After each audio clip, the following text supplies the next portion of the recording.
Hi, everyone. It's Donna Marie. And before we get this episode started, I want to share that Liz, Casey, nor I are medical professionals, mental health professionals, nor therapists. We are two women who have practiced self care all of our lives by asking questions, being curious and paying attention to what we were learning, what we were practicing, our beliefs, and our thoughts. And again, questioning all of that. We paid attention to what we were learning from our outside world and what was going on in our inner world. And in many cases, in our inner world, we were functioning in fear. We didn't believe we were enough, that we had done enough. We lacked self love. But one day, love woke us up. We believe God is love. So God woke us up and we listened to the wake up call and started unlearning and relearning. And today, we want to share a bit about what we've learned regarding grief and essential oils on our self care and well being journey. You have an article and you taught a course on good grief. And so I wanted we can kind of talk about that article and revisit some of the things you shared. One of the first sentences in your article, it says it's been said that there is no grief without great love, and that love is at the base of feeling loss and grief in nearly every case.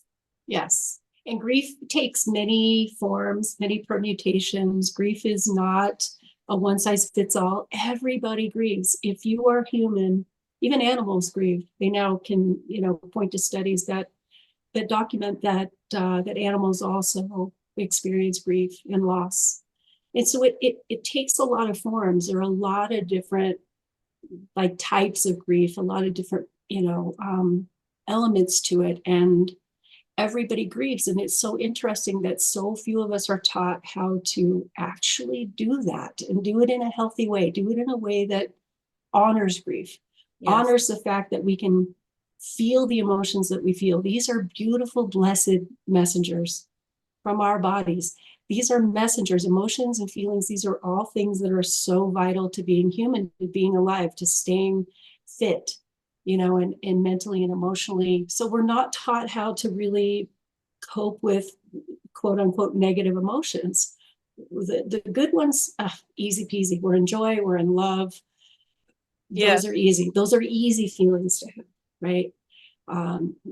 Even contentment or, neutral. It's easy to be neutral. It's pretty easy to be neutral. It's when we start delving into rage and anger and grief. That's where we start getting tripped up by, in many cases, our upbringing. Yeah.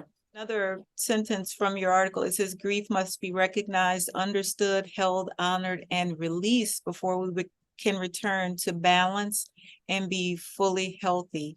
And a lot of times in society, or we're functioning, first of all, on autopilot much of our life without even recognizing it.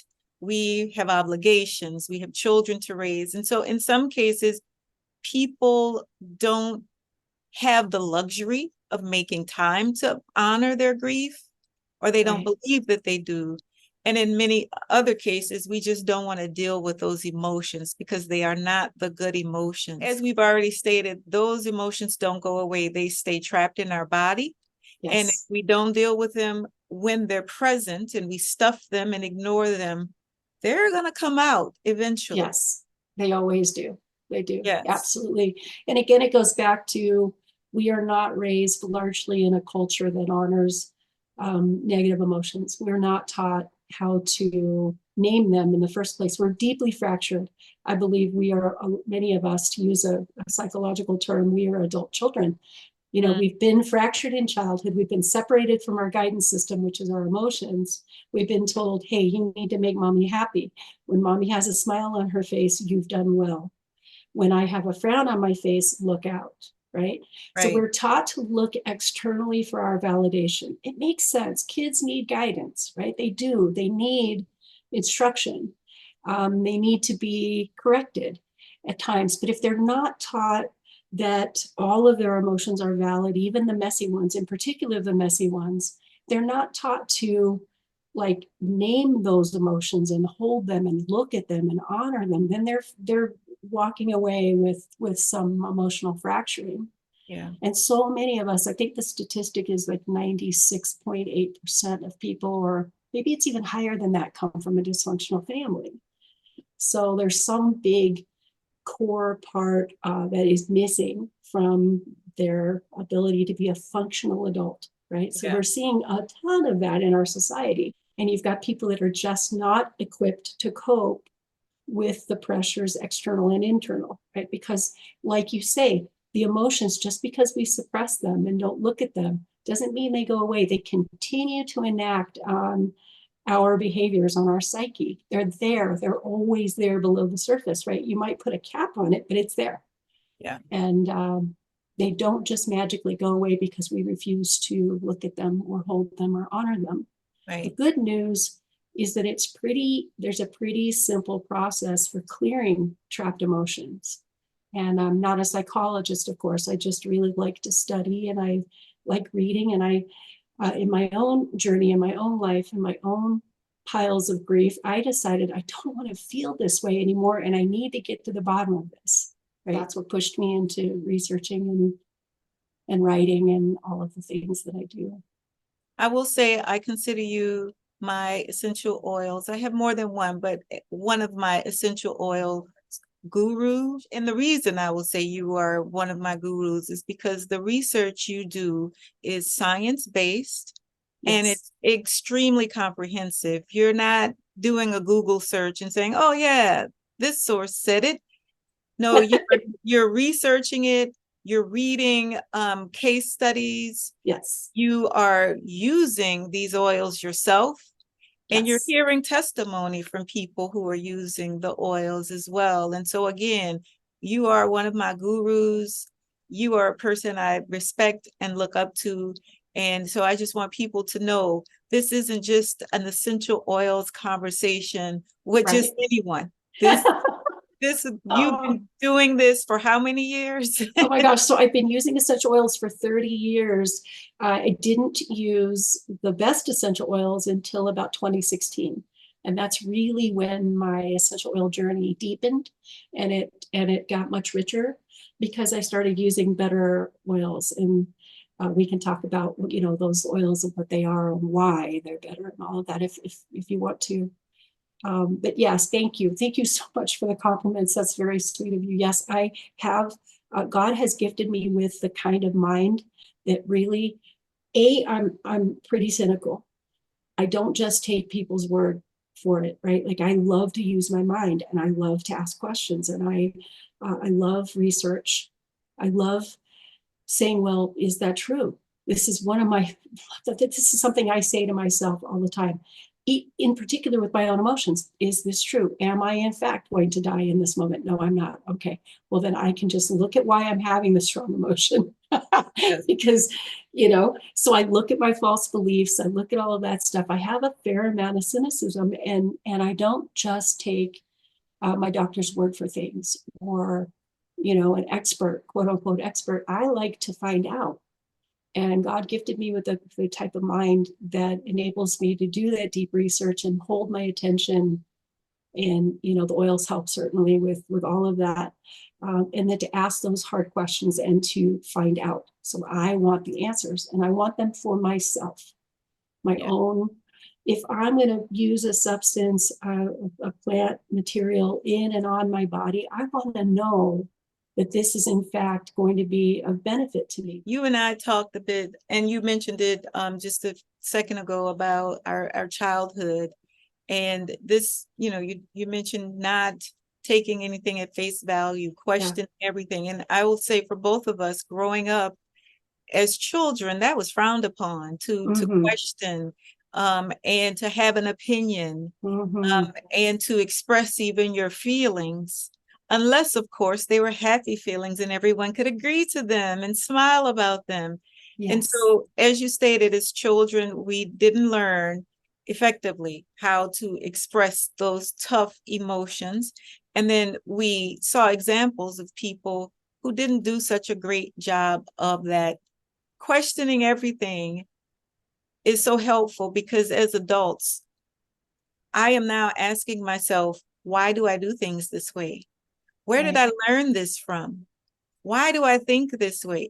Are these my thoughts or have I adopted the thoughts of others? And have I been functioning in this good behavior or this bad behavior and not even one recognize that it's good behavior or bad behavior. Right. It's just what I have been trained to do, and I've never even questioned it. And so that's where we get caught up in life, because we don't really think about why we do what we do, why we think the way we think, Right. and why we ignore those tough emotions. We've never been taught the skills, first of all, to do it. Right. And we're so emotionally compromised when we move out into the world. We're so vulnerable, right? We're so wounded. We're so deeply wounded. And that emotional work gets shoved to the periphery in favor of survival. Yes. Right. We don't have time to paw through our negative emotions. And oftentimes we're just not even taught how to question, well, am I supposed to feel this bad every day? We just don't think like that, right? We're used to it until we could move into the world, and we kind of go, gosh, not everybody was raised like this, right? As in particular, an abusive situation, which is what I came from. And many of your listeners can probably relate. We're just not taught that this is not normal. To us, it's normal to be degraded and talked down to and not listened to. And you're absolutely right. We were not allowed to question authority. We're walking around, we're wounded. Every single person is so deeply wounded and so full of grief. And it's all stuff that much of it is stuff that we've just kind of put a cap on, we shoved down. At some point, circumstances change and we're forced to face what we have suppressed. We are faced with dealing with what we've suppressed. That can cause grief. Yes. Because it can also cause regret. Yes. And, I will say regret, if it's really bad, big regret, even big regret, we can recover from it. I'm thinking of this lady, I can't think of her name right now, Marie Forleo. Everything is figure outable. I love that. Yes. So true. It is so true. And so no matter how bad something looks, yes, or how long we've been digging a ditch or a hole and how deep we are in it, everything is figure outable. Absolutely. We can always heal. Yes. And we can always change. And if you can think thoughts, you can question those thoughts and you can ask yourself, is this real? Or is this a fear? Where does this fear come? Did I feel like this before? That asking, those questions of yourself, you can always heal. That's the beauty of being in a free will situation, right? As we are spiritual beings having a physical experience, right? So we are always tapped into spirit, right? We're always connected to spirit. We can always ask for help. Nothing is ever unretrievable or unfixable. Nothing. We can always do better, right? And I love that message of hope. I love that you bring that up because it's so true. And we have lots of tools at our disposal. Essential oils are one prong and a many-pronged approach to healing, right? To wellness, emotional, physical, or otherwise. We're at the center. There's just one path. Like there are many paths, and you can always heal. If we really pay attention to the patterns in our life, and what we've created, it's all based on what we have believed, and what we believe we attract more of. Love that you bring that up, because absolutely our beliefs, the things on which we concentrate the most, the things on which we focus the most, that is what we will manifest. Yes. We are co-creators with the one infinite creator. We are extensions of God's source in physical. That's my belief system. We also have access to that consciousness that we're connected to, right?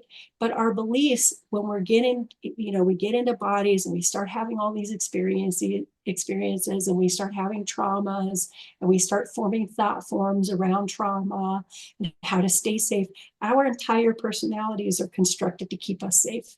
That is the job of the ego, right? Keep me safe, right?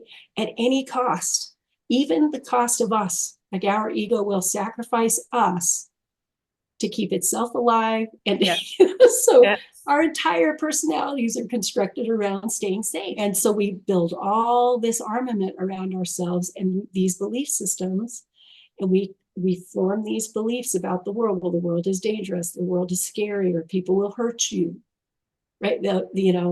Men are bad. I mean, there's all of these beliefs that we form, right? And they're not true, but it's true for us, right?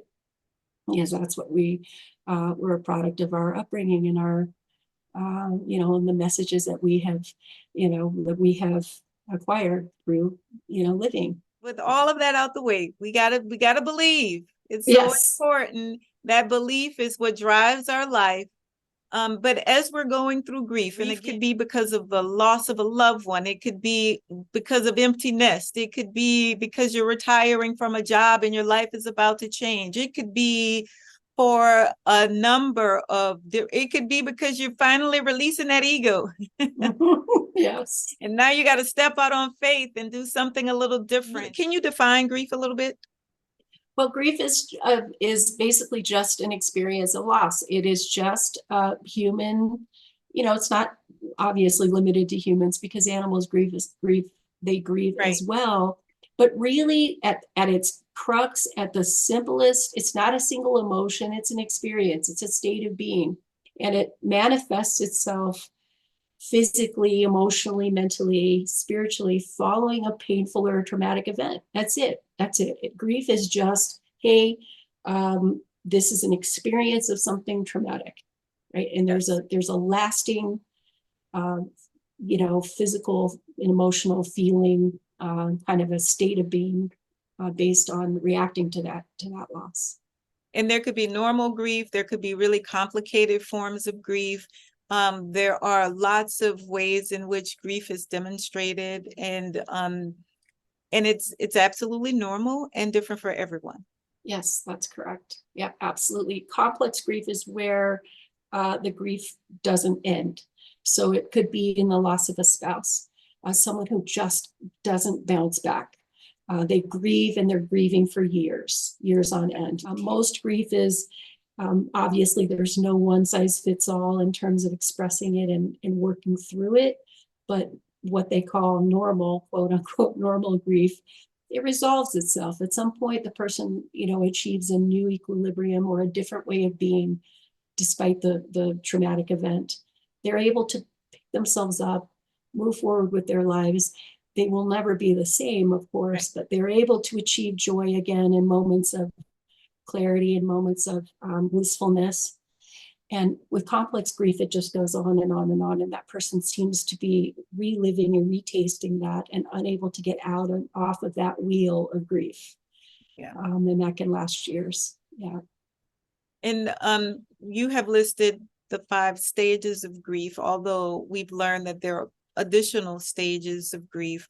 But the 5 we're going to focus on are denial, anger, bargaining, depression, and acceptance. And this isn't a linear thing. Like you go through all of these different stages of grief. I think there are 7 stages that I have read about. Yeah, there are 5 stages that are typically defined by most psychologists, and people move through all 5, sometimes simultaneously. Sometimes they're very clear and distinct and crisp, stages of grief. But most of the time, it's all kind of a big hodgepodge. One day they might be angry about that traumatic event, whether it, whatever it is. The next day they might be feeling, well, this couldn't have happened. It's impossible. I don't want to face this, right? So, and then, you might get into that whole stage where you're like, well, I'm really depressed about this traumatic event that happened. And then the next day you're angry again, right? So you can move through, you could do this in a given day too. You can move through all 5 stages in a given day. It just depends on the person. The stages will overlap. And sometimes, you experience a sense of calm and acceptance, and then you whiplash right back into denial and anger, and, and you can bounce all over the place. It's really interesting. Grief is so interesting. It's such an interesting thing for all of us to go through. And it's so funny how all of us experience this, right? It really is. We all feel this, and that should make us all like understand each other better, right? We should understand each other better because we're like, we all have our emotions or feelings and grief. Yes. And most of us, some people don't have feelings, but that's for another talk. Well, I didn't find the 7 stages. David Kessler is he worked with Elizabeth Kubler-Ross. Yes, Developing love these him. stages of grief. And then the 6th stage for him is finding meaning. And so as that is so important, right? As you go through the denial and the anger and the bargaining and the depression and the acceptance, then after you accept it, then what? And that brings me to essential oils. And so that is one tool, as you stated, that can be used in helping us to process our grief in a healthy way, but also to find meaning. So let's just talk about the benefits of essential oils in helping us to process our grief. Hello, everyone. This is part 1 of the conversation on grief and essential oils. Liz Casey and I will be back with part 2, where we will focus specifically on the benefits and use of essential oils. Please don't forget, subscribe to our channel, hit that notification bell so that you know when episodes are available, like our content, and comment. We want to hear from you.